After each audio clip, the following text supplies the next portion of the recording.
चलिए आइए बच्चे, चलिए आइए। अ, बच्चे मैंने कुछ बोलूंगा ना, तो अब दिमाग लगाना। और आज थोड़ी सी प्रैक्टिस चलेगी, पर प्रैक्टिस अलग तरीके की, नए वाली नहीं। पहले एक बार समराइज कर दूं कैपिटल गेन को। हो गया था, एक दो दिन का ब्रेक आ गया ना बीच में, उसके अंदर वो वाला क्लास में। देखो भाई, कैपिटल गेन जो था, हमारे टोटल 5 हेड होते हैं, उसमें से एक हेड कैपिटल गेन था। कैपिटल गेन का चार्जिंग सेक्शन क्या था बच्चे?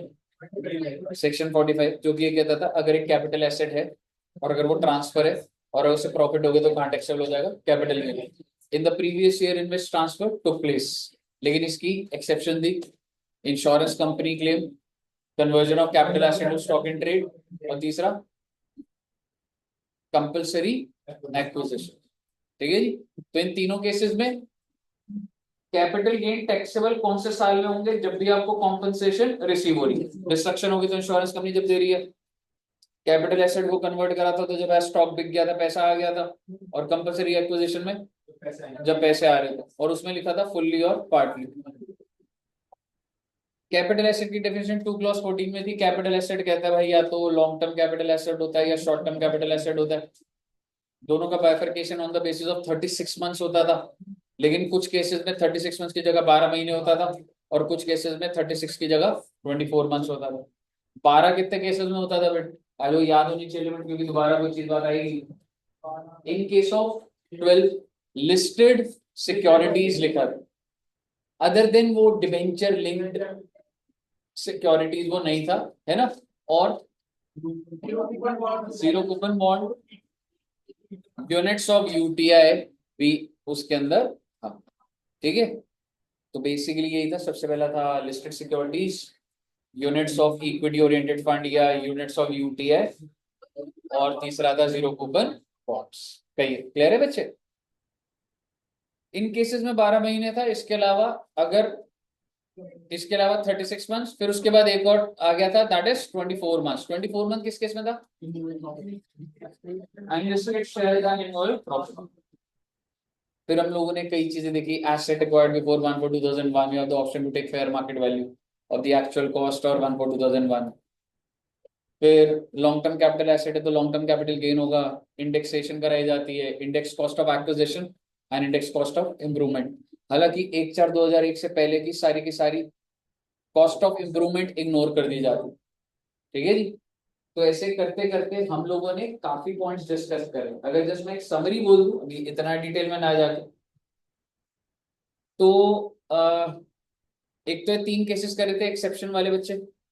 इमोल प्रॉपर्टी के ऊपर हमने काफी बातें करी कि बेचेंगे तो सर्कल रेट होगा 110% ऑफ द कंसिडरेशन। कॉस्ट के टाइम पे भी फेयर मार्केट वैल्यू ले सकता हूँ, but it can not exceed stamp duty value. क्या हुआ बेटा? खटकाया था या धक्का मारा था दरवाजे?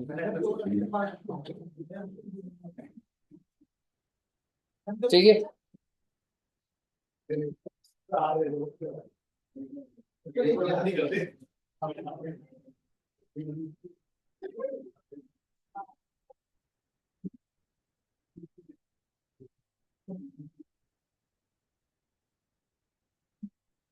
कई बच्चे, हम लोगों ने इंडेक्सेशन सीख ली थी। और कैपिटल में क्या करा था? कोई पार्टनर अगर नया, अगर कोई एसेट लेकर आता है तो क्या होता है? पार्टनरशिप फर्म बंद हो जाती है, डिसोल्यूशन में कैपिटल एसेट ट्रांसफर होता है तो क्या होता है? इंश्योरेंस कंपनी का टैक्सेबिलिटी देखा था, capital asset into stock in trade का देखा था, देन कंपलसरी एक्विजिशन का हम लोगों ने देखा। तो इस तरीके से, और इनहेरिटेंस और विल के थ्रू कैसे प्रॉपर्टी ट्रांसफर होती है तो कैपिटल गेन नहीं होता, फिर जो दूसरा बेच देता तो कैपिटल गेन होता है। सारी बातें देखी। इन सारी बातों से कंक्लूडिंग पॉइंट ये आ रहा था कि फॉर्मेट तो हमारा सेम था। हर बार हमको सेल कंसिडरेशन चाहिए, हर बार हमको उस ट्रांजैक्शन की कॉस्ट चाहिए। लॉन्ग टर्म में तो इंडेक्स कर दूंगा, शॉर्ट टर्म में तो कॉस्ट ही ले लूंगा, और दूसरा कॉस्ट ऑफ इंप्रूवमेंट चाहिए। लॉन्ग टर्म में तो इंडेक्स। और क्लियर है बच्चे आप? इनके ऊपर मैंने आपको जो क्वेश्चन दिए थे, अगर आपके वो हो गए हैं तो सब सही चल रहे हैं, नहीं हुए तो भी प्रैक्टिस के लिए हम लोग कर लेंगे, कोई ऐसा कोई जल्दबाजी नहीं। पर अब मैं आपके साथ आज एक नई बात करने जा रहा हूं। ये प्रोविजन से रिलेटेड नहीं है, थोड़ा सा टेक्निकल होगा ये। और सुनिएगा, लिखना मत इसको भी। क्या मैं कह सकता हूं आपका कैपिटल एसेट या तो लॉन्ग टर्म कैपिटल एसेट होता है या फिर, और अगर लॉन्ग टर्म कैपिटल एसेट होता है,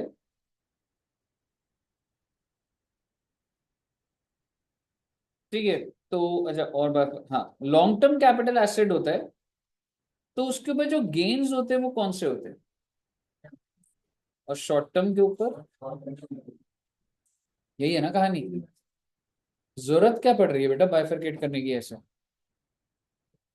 हम्म अगर दोनों पे सेम ही रेट है, वैसे तो वर्किंग में भी फर्क है, आपको अब समझ आ चुका है, पर अब अगर मैं आपको बोलूं, जनरली बात कर रहा हूं, long term capital gains are taxable at the rate of 20%।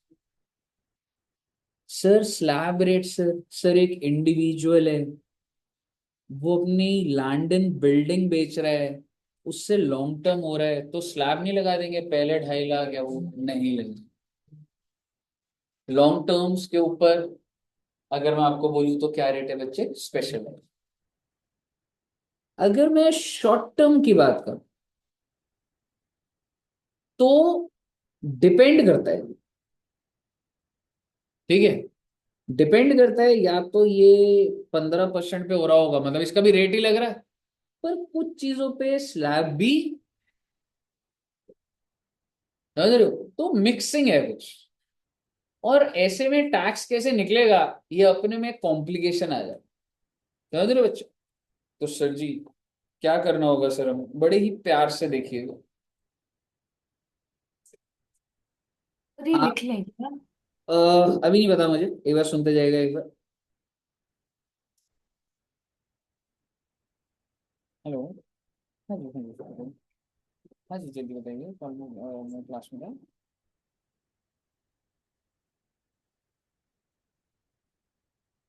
हाँ बिल्कुल, मैंने ना आपको नंबर शेयर कर दिया, आपको कॉल आ गया। हाँ, अच्छा।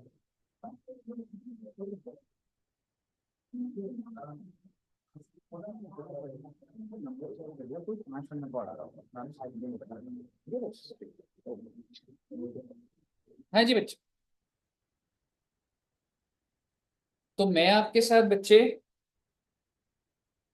टैक्स रेट्स डिस्कस कर रहा हूँ, एंड बिलीव मी बहुत अजीब सा कॉम्प्लिकेटेड चीजें हैं, तो आप ही कह सकते हैं कि मोटा मोटी अगर मैं बोलूं, या तो आपके gains short term capital gains होते हैं, या फिर आपके gains long term capital gains. आप अभी सेक्शन के अंदर मत जाइएगा प्लीज। क्या मैं कह सकता हूँ यही होता है ना कैपिटल गेन में, या तो शॉर्ट टर्म होगा या तो लॉन्ग टर्म। क्या लग रहा है आपको, शॉर्ट टर्म का क्या रेट लिखा हुआ, फ्लैट रेट, और आपको दिखेगा अदर एसेट, यानी कि ये जो 15% है ना बच्चे, ये सिर्फ इन 3 एसेट्स पर ही, ठीक है। तो बेसिकली अगर आपने कोई चीज बेची और अगर वो ये 3 चीजें निकली, तो रेट है 15%, और अगर इन 3 के अलावा है तो नॉर्मल रेट बोले तो, ठीक है जी। तो मेरे को ना इसमें थोड़ा सा नोट्स में ऐसे कर देना चाहिए, क्योंकि नहीं तो ना आपको दिख रहा है कैटेगरी अंडर 111A है, भाई ना। सबसे पहले तो शॉर्ट टर्म कैपिटल,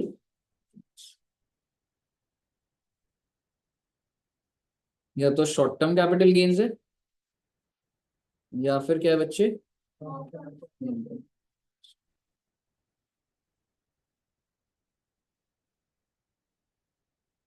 और शॉर्ट टर्म कैपिटल गेन में सबसे पहली कैटेगरी क्या है, 111A की, 111, जो कि टैक्स कितना लगाएगा, और दूसरी कैटेगरी क्या है, अदर, जहां पर मैं क्या लगा दूंगा, स्लैब। शॉर्ट टर्म समझ आया ना। लॉन्ग टर्म के अंदर सेम वही तीन एसेट जो भी शॉर्ट टर्म में लिखे, काफी गहरी बात करूंगा इसमें। तो ये तीन एसेट और ये तीन एसेट अब देखेंगे सेम लिखे हैं। लॉन्ग टर्म के अंदर कितना परसेंट लग रहा है उस पर? 10%। और इसके अलावा यानी कि वो हो गए अदर, उसकी भी कैटेगरी है, स्लैब मत समझिएगा। अदर वाले में क्या लग रहा है? 20%। जनरल, मैं लॉन्ग टर्म के अंदर तो पूरा घुसा ही नहीं रहा अभी आपको। लॉन्ग टर्म पे या तो 10 लग रहा होगा या फिर जनरल रेट कितना लग रहा होगा। क्लियर है जी? मैं शॉर्ट टर्म पर आ रहा हूँ, मैं आपसे स्टॉक मार्केट की बात कर रहा हूँ। ऐसे कोई बच्चे हैं जिन्होंने अभी भी शेयर्स खरीदे? है उसने खरीदा, कौन सा शेयर खरीदा? एनएचपीसी। कितने का?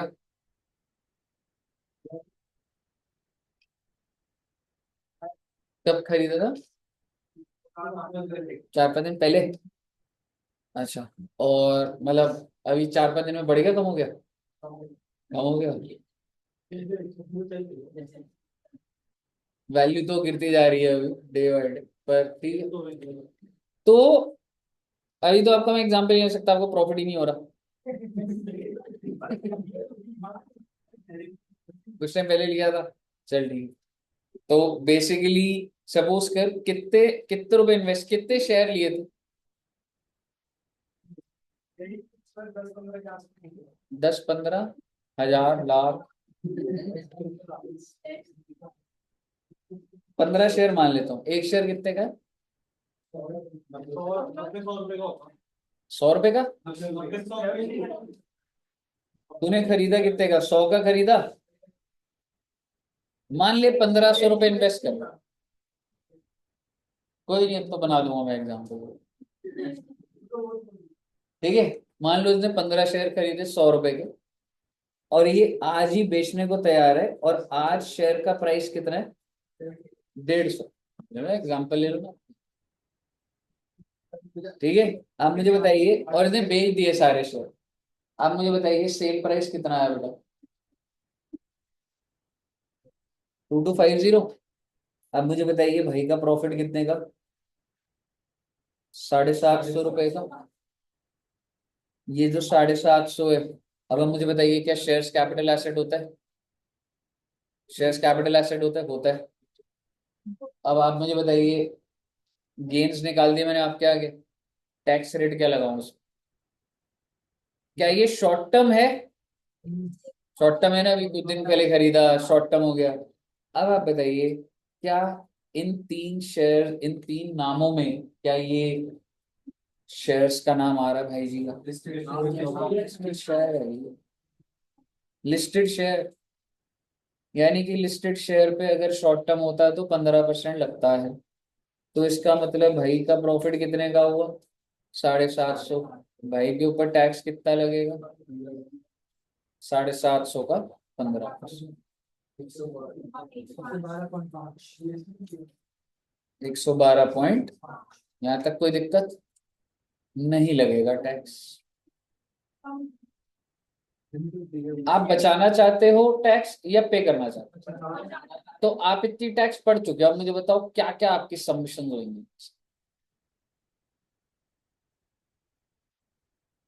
750 की इनकम है। ठीक है। अब मेरा आपसे सवाल कि कैसे बच सकता है? 111 की इनकम है, स्लैब बेनिफिट इज अवेलेबल।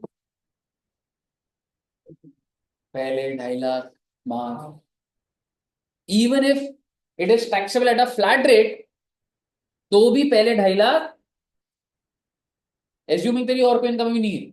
इसका मतलब अगर तेरा चाहे कैपिटल गेन 2.5 लाख रुपए का भी आ जाए ना, कोई भी टैक्स नहीं लगेगा। समझ रहे हो? दूसरा, मान लो इसको फायदा कितने का होता? फायदा मतलब समझ रहे हो? प्रॉफिट। तो कितने तो माफ हो जाते हैं इसके। फिर ये कह रहा है सर मैं डिडक्शन क्लेम करना चाहता हूं। भाई साहब डिडक्शन ना मिलेगी तुझे। कैपिटल गेन्स की इनकम में से डिडक्शन कभी नहीं मिलती। मैं लिखवा दूंगा आपको और कायदे से बता दूंगा, अभी शेयर पे फोकस करना, क्या इसको डिडक्शन मिलेगी? नहीं मिलेगी। सर ये कह रहे हैं अच्छा जी, 3.5 लाख है, तो सर मेरी टोटल इनकम तो 3.5 लाख हुई ना, तो जो भी टैक्स निकलेगा रिबेट मिलेगा, बताइए। बिल्कुल मिलेगा। 12,500 का मैक्सिमम रिबेट है, समझ रहे हो। और ये एनहांस सरचार्ज आपको भी समझ नहीं आएगा, 25 और 37%, ये क्या होता है, बस ये भी इसके ऊपर नहीं हुआ। अब मैं आपके सामने बात को समराइज कर रहा हूँ, आपको आगे का भी ऐसे कुछ समझ नहीं आएगा भी जो भी है। अगर आपने कोई चीज बेची और अगर वो शॉर्ट टर्म है, तो डिपेंड करता है उसे 15% लगेगा स्लैब रेट लगेगा। इन 3 एसेट पे 15%, और इसके अलावा अगर कोई भी एसेट होगा तो स्लैब रेट। अब ये 3 नाम क्या लिखे हुए हैं, स्टॉक मार्केट आ गई सारी की सारी, units of equity oriented funds, या और इक्विटी फॉर वो दे रखा मैंने। क्या आपको जो मैंने नोट्स लिखवाए थे वहां पे नाम लिखा था, एक बार वो देखो, लॉन्ग टर्म और शॉर्ट टर्म में नाम लिखा हुआ है, चेक करिए एक बार।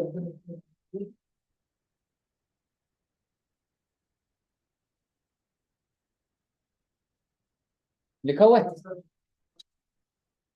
और टेक्निकली लिस्टेड शेयर भी उसी में ही है, 12 महीने का। तो इसका मतलब भाई साहब आपको ऐसा लग रहा होगा ऐसे ही चल रहा है, ठीक है, ध्यान से देख लो। इसका मतलब मैं कहीं ना कहीं यहाँ पे 12 महीने लिख रहा हूँ, तो आपको ये भी पता लग रहा है 12 महीने का क्राइटेरिया, 12 महीने का क्राइटेरिया। तीसरा नाम, ये नाम लिखा था आपने वहां पर, नहीं लिखा। तो ये लॉन्ग टर्म है शॉर्ट टर्म बनेगा, इसके लिए क्या टाइम पीरियड लिखूं, एग्जैक्ट। पहली बार देख रहे थे तो नाम बेसिस स्ट्रेस, 12 महीने के बेसिस पे नहीं है लॉन्ग टर्म है शॉर्ट टर्म, ये 36 महीने के बेसिस पर है। मुझे बताइए कि आपको ये तीनों के नाम याद हो गए, बस आपको कुछ कंडीशन फुलफिल करनी पड़ेगी। 111 एक ऐसा सेक्शन है जो कि ये कह रहा है कि मैं तो कम रेट लगा रहा हूँ 15%। ओ भाई तेरे करोड़ों के कैपिटल गेन है, करोड़ों पे तो 30% लगता है जनरली 10 लाख से ऊपर। तो आपको क्या लग रहा है, ये ज्यादा रेट है या कम रेट है, कम रेट है ये। और कम रेट है, सरकार हेल्प कर रही है आप, सरकार कह रही है कंडीशन ये है, एसटीटी, सिक्योरिटी ट्रांजैक्शन टैक्स होता है, आप शेयर खरीदते हो या बेचते हो तो लगता है। तो एसटीटी शुड बी पेड किस टाइम पर, परचेज पे पेड है या नहीं है उससे कोई फर्क नहीं पड़ेगा, लेकिन एसटीडी जो है वो पे हो जाना चाहिए। सर कौन पे करते हैं बेटे, अपने अभी आप खरीदते हो ना, आपने 1500 की इन्वेस्टमेंट ली, आपके बैंक से 1520 कटे होंगे, या अगर 1500 डाल रहे तो उसी के अंदर ही 20 रुपए होंगे, तो वो वाली चीज है।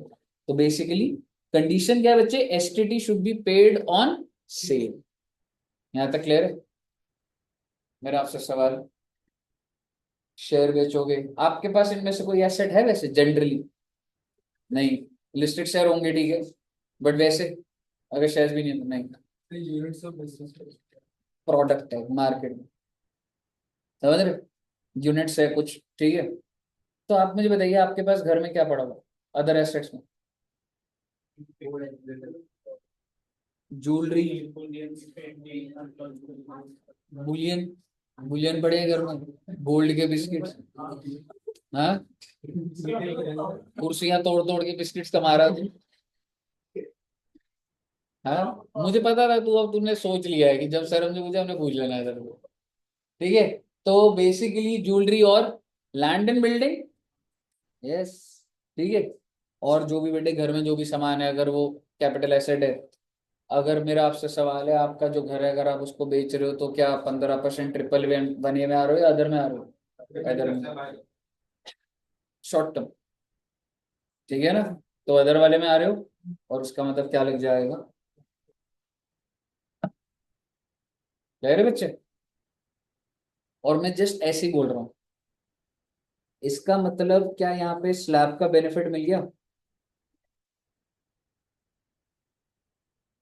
क्या डिडक्शन का बेनिफिट मिलेगा, डिडक्शन कैपिटल गेन से मिलती ही नहीं है,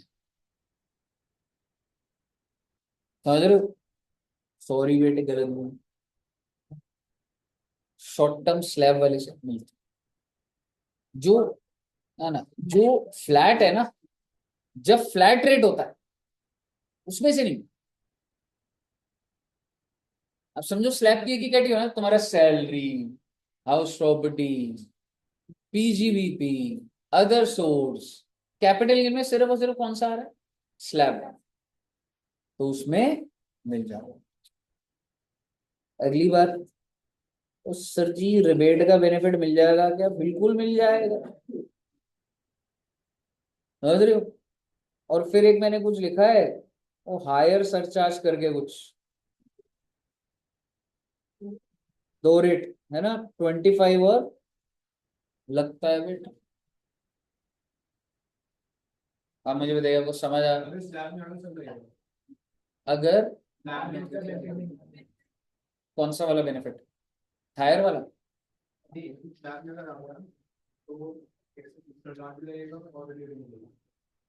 डिडक्शन में मिल जाएगी, समझ रहे? अगर तेरा प्रॉपर्टी बेची है आपने, तो आपको स्लैब का बेनिफिट मिल जाएगा, डिडक्शंस भी हो जाएंगी, रिपीट भी होगा। क्लियर है बच्चे? आपके ब्लड में चली जाएंगी ये सारी बातें अभी। आपको पता है 2000, ईयर नहीं बोलूंगा अभी, जब एग्जैक्ट कोई की बात करूंगा, वैसे 2014 है, लोगों ने जो शेयर खरीदे हुए लॉन्ग टर्म, वो एग्जेम्प्ट होते थे। एग्जेम्प्ट, मान लो आपने शेयर खरीदे ना, अब 5 साल बाद बेचते थे, जो मर्जी प्रॉफिट हो, एग्जेम्प्ट। लेकिन फिर सरकार ने क्या कर दिया? टैक्सेबल। तो सरकार ने बोला देखो, शॉर्ट टर्म तो पहले से ही टैक्सेबल था, लॉन्ग टर्म पे क्या बोल दिया? भाई एक नया सेक्शन आ गया, और वो नया सेक्शन क्या है? 112A, जो कि कह रहा है कि हम कितने रेट पे लग जाएंगे on listed shares, equity oriented fund and units of. Condition क्या है? STD should be paid on, लेकिन एक कंडीशन और लिखी है, STD should be paid on as well as, किस केस में? यानी कि एसटीडी जब आप पे करोगे, यहाँ परचेस के टाइम पे भी करनी है और सेल के टाइम पे करनी है। यहाँ पर परचेस के टाइम पे जरूरत है? कोई जरूरत नहीं, सिर्फ और सिर्फ सेल। एसेट के नाम वही है, यही तीन एसेट अगर शॉर्ट टर्म हुआ तो 15%, यही तीन एसेट अगर लॉन्ग टर्म हुआ तो 10%। और इसके अलावा अगर अदर एसेट हुए, तो मैं कौन से सेक्शन में चला जाऊंगा? 112।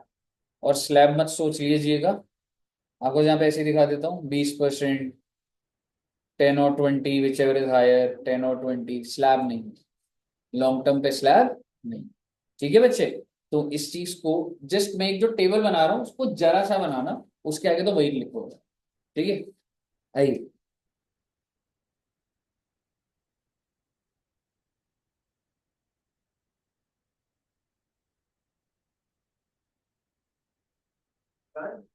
हाँ जी,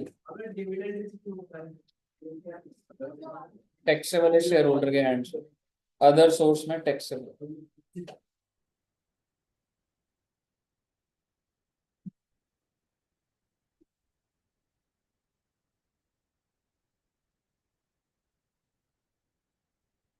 आइए बच्चे, मैं एक छोटा सा टेबल ये बनाना चाहता हूँ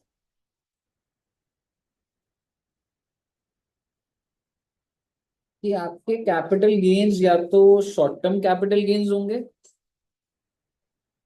या तो लॉन्ग टर्म कैपिटल गेन्स। और शॉर्ट टर्म कैपिटल गेन्स या तो 111A में होगा, या तो अदर में।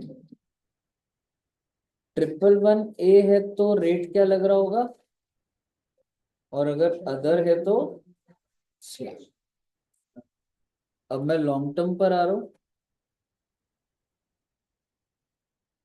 या तो वही तीन एसेट होंगे तो 112A, नहीं तो अदर। एग्जैक्टली, और वो अदर का मतलब है 112। 112 हुआ तो रेट क्या होगा? 10%। और अगर अदर है, तो मैं लिख रहा हूं 10 भी हो सकता है, 20 भी, वो टेबल रेफर कर।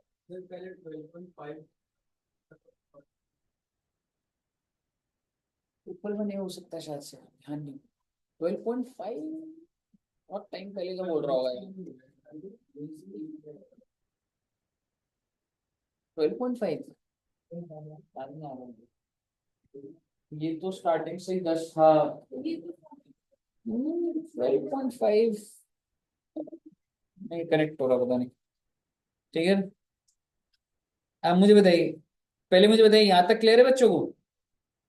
अब मैं आपको बड़ी गहरी बात बोलने जा रहा हूँ। ठीक है, मैं कुछ स्टेप्स बोलने जा रहा हूँ कि हम फुल फ्लैश क्वेश्चन को कैसे करते हैं, क्या फॉर्मेट होता है। अभी तक आपने जो सीखा था ऐसे नहीं होता, अब जो मैं बता रहा हूँ वो फाइनल हो। आप अपनी टैक्स निकालना भी, हम लोग का टैक्स भी सीखेंगे। आप मुझे बताइए सबसे पहले मैं कौन से हेड की इनकम लिखता हूँ? मुझे कोई दिक्कत नहीं लिखने में। हाउस प्रॉपर्टी, जो भी आपकी इनकम आई कोई दिक्कत नहीं। पीजीबीपी कोई दिक्कत नहीं। Capital gains without 111A, 112A, ये जो तीन सेट ऑफ इनकम्स है जिन पे स्पेशल रेट है, मैं उसको पकड़ूंगा ही नहीं। तो कहीं ना कहीं मैंने आउटर कॉलम में सिर्फ और सिर्फ क्या डाला? Which are taxable on slab income. और मैंने क्या ले लिया? हालांकि अदर सोर्स में भी लॉटरी होता है जिसपे 30% फ्लैट होता है, पर आप अभी छोड़िए ना उसको। लॉजिकली तो उसको भी नहीं लेना चाहिए पहले में। अब आप मुझे बताइए, जब आपने इसका टोटल करा तो आपका जीटी आया, लेकिन इसमें कौन सी इनकम नहीं है? Without 111A, 112A। सर क्या ही पंगे कर रहे हो बेटे? इसलिए कर रहा हूं क्योंकि नहीं तो आप कंफ्यूज हो जाओगे। आपको डिडक्शंस देनी है बच्चे, नहीं तो आप फिर हो जाते सर वही 111 में से तो नहीं दे दी। समझ रहे हो? Because deductions can not be given from 111A, 112A। समझ रहे हो क्यों करा मैंने? आपको लग रहा होगा याद रख लेंगे बेटे, भी ऐसे क्वेश्चन दिखाऊंगा हिल जाओगे। एक प्रोटोकॉल है, एक सिस्टम है, ऐसे ही चलेगा। तो बेसिकली आपने माइनस कर दिया, और आपका फाइनली जो टोटल इनकम आया ये क्या आया बच्चे? विदाउट 111A, 112A और 112।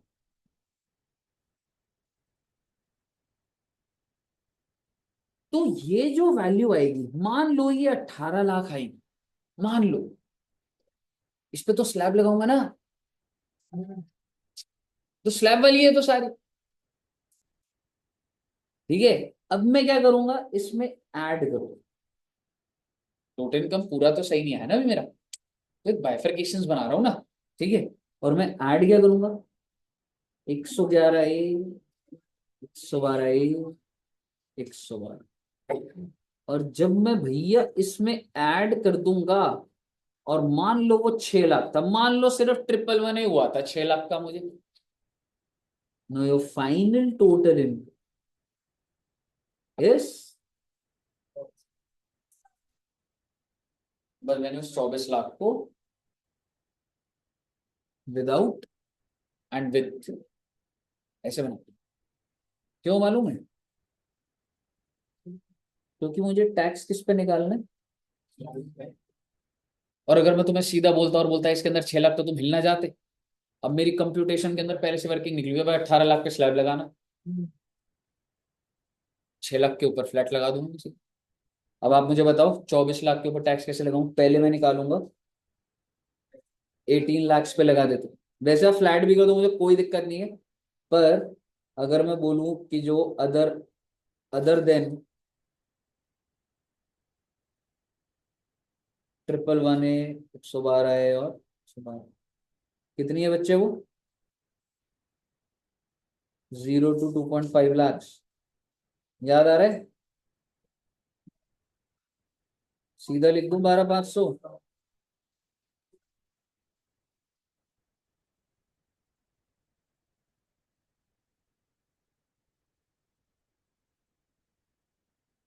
ये आएगा। रिबेट रिबेट की कोई बात नहीं करेगा अभी नहीं करना वो, मतलब वो मिलेगी भी नहीं वैसे तो। 240 340 कितना हो गया? 352। अब दूसरे का टैक्स निकलेगा। 111 एक ही इनकम थी।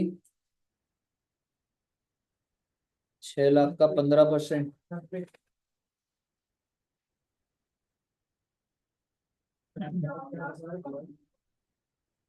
4 लाख 42। क्लियर है। अब बात हो रिबेट, सरचार्ज और एक चीज ऊपर बात नहीं होगी, ऐसे 1 to 1 नहीं होगी बात। अब आप मुझे बताइए, लेस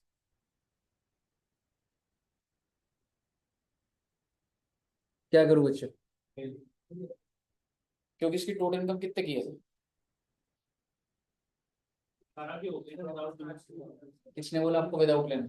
क्या हमने जब रिबेट पढ़ा मैंने वहां पे कुछ लिखवाया आपको टोटल इनकम? ऑब्वियसली समझ रहे हो? तो मैं यहाँ पे इसलिए लिखवा रहा हूँ ताकि आपको ये बातें ध्यान रहे, because total income is 24। Clear है? ओके। तो कितना आ गया बेटा? सरचार्ज लगेगा। रिबेट तब लगती है, रिबेट एक डिस्काउंट होता है 12,500 का डिस्काउंट होता है तब लगती है अगर आप एक इंडिविजुअल हो, एक रेजिडेंट हो, टोटल इनकम 5 लाख है उससे कम है, इसकी टोटल इनकम बहुत ज्यादा है। सरचार्ज जो है बच्चे नहीं लगेगा ना, तब लगता है जब 50 लाख से ऊपर हो, 24 लाख।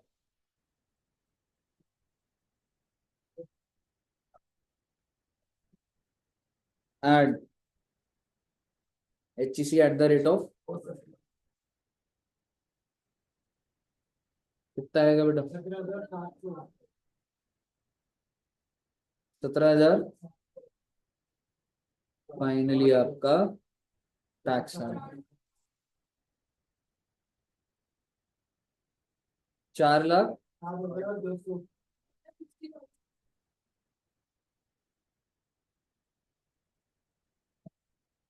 भाई साहब आपको बता रहा हूँ ये बड़ा खतरनाक वाला है, इसकी फोटो या नोट कर लेना, ये फॉर्मेट फॉलो करना पड़ेगा आपको। अभी जब डिडक्शन घुसा दूंगा, 111 क्लोज बना दूंगा, सैलरी डाल दूंगा, स्लैब अटका दूंगा, बहुत सारी चीजें अटक जाएंगी। ये वाला ले लिया बच्चे।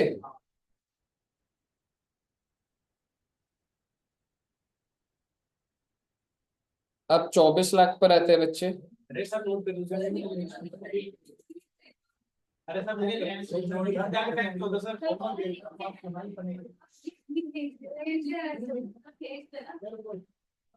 क्या करूँ मैं समझ नहीं नहीं सर। कर लो चलो।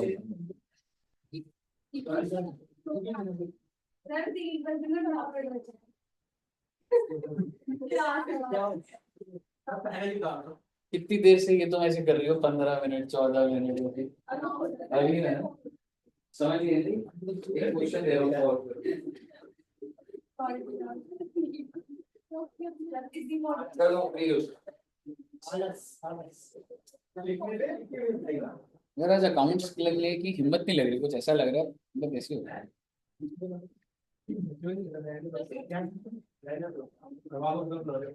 हाँ हाँ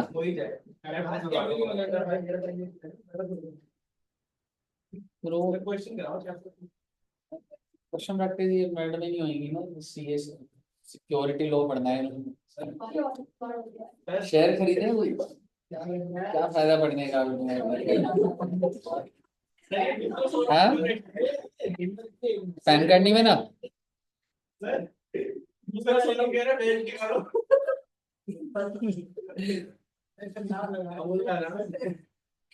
सौरभ जी ऐसा बोल ही नहीं सकते। हाँ हाँ नहीं ये सारे सही होते। और उधर बेटे 100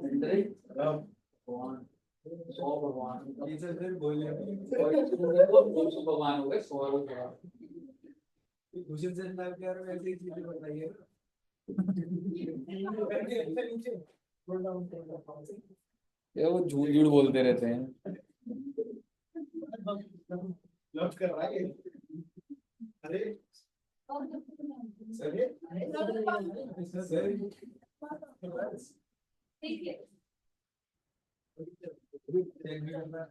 अरे नोट कर रहा हूँ भाई। अरे साहब थोड़ा थोड़ा नीचे लग रहा है। हो गया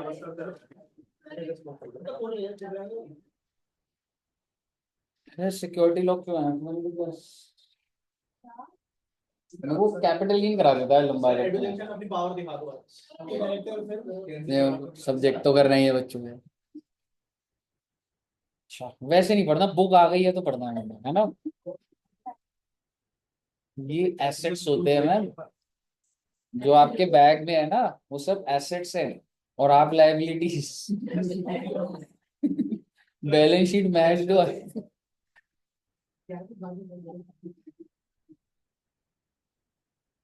सिक्योरिटी लॉ इनका अच्छा सब्जेक्ट है, इंटरेस्टिंग होता है उसमें शायद से।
काउंट्स के लिए स्पेसिफिक कितने बजे, 3:30 आ रहे होंगे बच्चे। मना कर यार, अरे हिम्मत अजीब सा लग रहा था। 3:30 ग्रुप में डाल दूं अभी।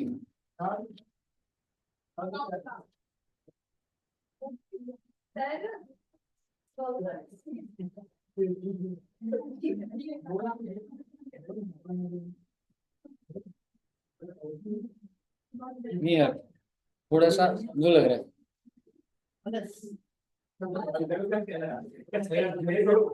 मतलब वो एनर्जी से बोल नहीं पाऊंगा, मतलब प्रोडक्टिविटी नहीं है, पता नहीं क्या हो। अरे यार 4 बजे बहुत ज्यादा क्लासेस कर ली तो क्या है? 4 मिनट है ना। सर देख लो क्या हुआ? आपके सामने वायलेंस का इस्तेमाल हुआ है। आपने बिल्कुल, आज तो भाई मैं तेरे अगेंस्ट हूँ, कुर्सी तोड़ी है तूने। हाँ, श्वेता जी को करंट लग रहा था, लगा था। हाँ बताओ।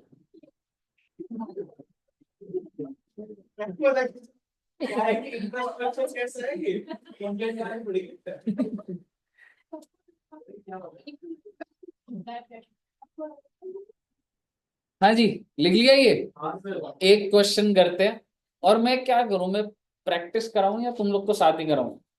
साथ ही कराऊंगा ना, वो तो फिर एक एक क्वेश्चन कर लो बस, ठीक है? एक क्वेश्चन तो कर लोगे, क्योंकि ना आपको ना इसका इम्पैक्ट तभी समझ आएगा, अगर अभी नहीं करोगे ना आपको समझ ही नहीं आया अभी।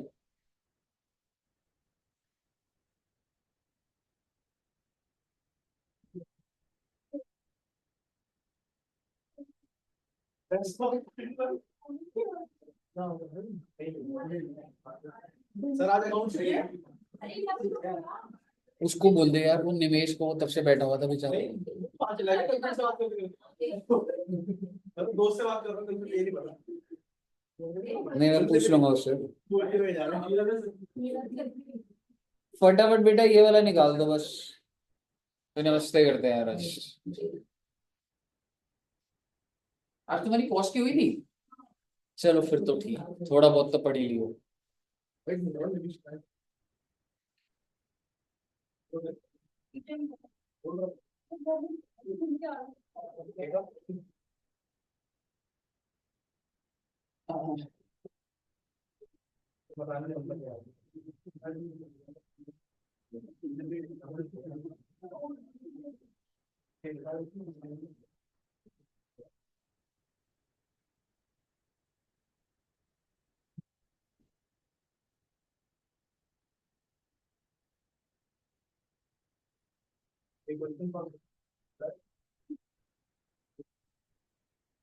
आई मीन इसको ना ऐसे ही करना, विदाउट, फिर ऐड करना, जो स्टेप्स फॉलो करे थे ना।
मैं बनाऊं क्या?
ऐसे ही करा ना, ये बना दो।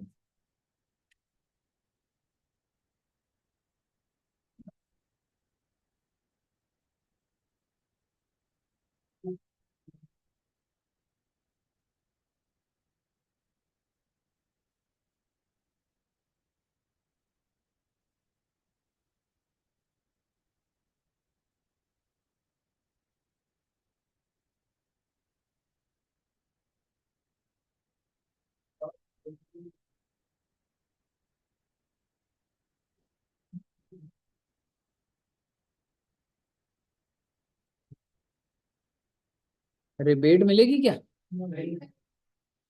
करेक्ट, क्योंकि 550 हो गए ना बच्चे। सरचार्ज भी नहीं है तो सीधा 4% जोड़ दूंगा जस्ट में, है ना।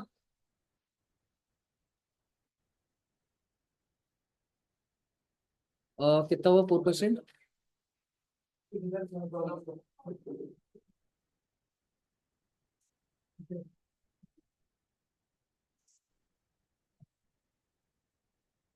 बताइए, समझ आया? है ना, मतलब ये ना कॉम्प्लिकेटेड होता है। ऐसा नहीं है कि मतलब रिबेट का भी देखने के लिए रेफरेंस और ये ये टेबल बनता है तभी आपको चेक पॉइंट होता है। क्लियर है बच्चे यहाँ तक? एक और कर दो बस। 2 लाख सैलरी, लास्ट है। 2 लाख सैलरी, 2 लाख 111 है। सर एक बार नीचे दिखा दोगे आप? 2 लाख 111 है। हाँ जी, डिडक्शन नहीं है। और 111 है, डिडक्शन नहीं। 2 लाख 111 ए, ये लिखा हुआ साथ में।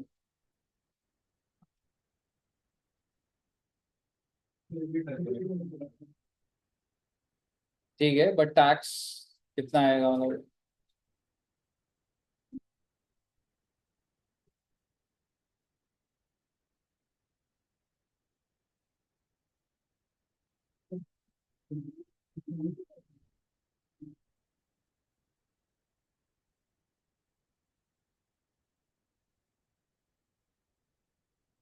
सर प्रीवियस वाले क्वेश्चन में हम टोटल इनकम 550 लेंगे ना, मतलब विद 111A। 1 मिनट वृंदा जी, आ रहा हूँ मैं, 1 मिनट। क्या कह रहे हैं? और रिबेट की मैक्सिमम लिमिट 12.5 बारह 500 से ऊपर नहीं जा सकता ना? आगे 18 हाँ जी, वृंदा जी क्या कह रहे हो? टोटल इनकम हम विद लेंगे ना, मतलब 5,50,000। बिल्कुल बिल्कुल बिल्कुल।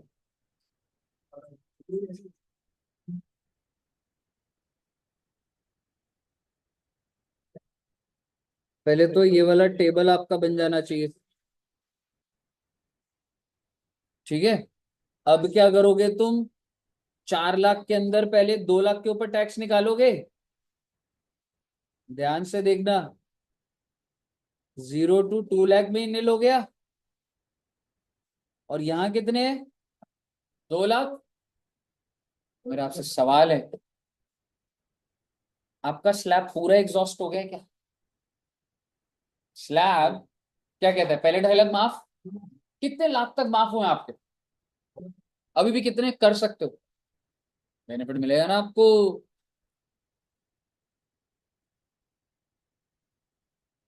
यही तो होता है, ये स्लैब का बेनिफिट मिलेगा। ओ भाई, पहले 2.5 लाख तो माफ है, तो तुम्हारी सैलरी ने कितने की लिमिट खत्म करी? अभी भी अनएग्जॉस्टेड लिमिट है ना, उसको बोला जाता है अनएग्जॉस्टेड लिमिट। कितने की बच्चे? तो इसका मतलब 2 लाख में से 50,000 सीधे सीधे माफ हो जाएंगे, ये अनएग्जॉस्टेड है। Still how much left? इसके ऊपर 15% लगेगा बच्चे। हाँ, ठीक है जी। तो ये टैक्स आ गया अब आपका 22,500। अब आप मुझे बताइए, क्या आपको रिबेट मिल जाएगी? बिल्कुल मिल जाएगी। रिबेट मिलती है अगर टोटल इनकम 5 लाख या कम होती है। मेरी टोटल इनकम तो 4 लाख है, तो कितने की मैक्सिमम रिबेट?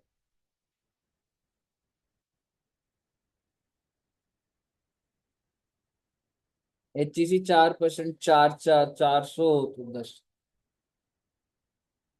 है ना। पेचीदार है ये, मतलब ये प्रैक्टिस चलती रहेगी। अगली क्लास में भी आधे 1 घंटे चलेगा, और मैं आपको फिर गिरीश्वर सर की बुक में अच्छे एग्जाम्पल बने हैं दिखाऊंगा। और अगर यही इस बंदे की एज, मैं आखिरी एग्जाम्पल बोल रहा हूँ, लिखवा नहीं रहा कुछ, अगर ये बंदे की एज 90 साल होती तो पहले 5 लाख माफ होते हैं, 2 लाख तो सैलरी के कट गए, अभी भी अनएग्जॉस्टेड 3 लाख होता, सारा एग्जाम हो जाता। और अगर 65 का होता तो पहले 3 होते थे, 2 तो खत्म हो जाएगा, इस 2 में से भी एक खत्म हो जाएगा। बच्चों 1 लाख पे 15%, 15,000, 12,500 का रिबेट, 2,500 पे 4%। समझ आ रहा है आपको क्या चल रहा है? सो इट्स वेरी इंपॉर्टेंट कि आप इस सिस्टम से फॉलो करो, तभी पकड़ पाओ, नहीं तो घूम जाता है दिमाग में। बताइए, क्लियर है बच्चे? ठीक है सर जी, मेरे हिसाब से इतना ही रखते हैं बच्चे कैपिटल गेन्स में, और नेक्स्ट क्लास में इसकी फर्दर आगे प्रैक्टिस। ठीक है बच्चे? ओके, तो आज अकाउंट्स नहीं ले रहा बच्चों, फिर मैं, है ना, इतने तक ही रखेंगे। क्या कह रहे हैं? या मेरे को थोड़ा थका थका लग रहा है, घर जा रहा हूँ मैं, इसके बाद वाली क्लास भी कैंसिल होगी।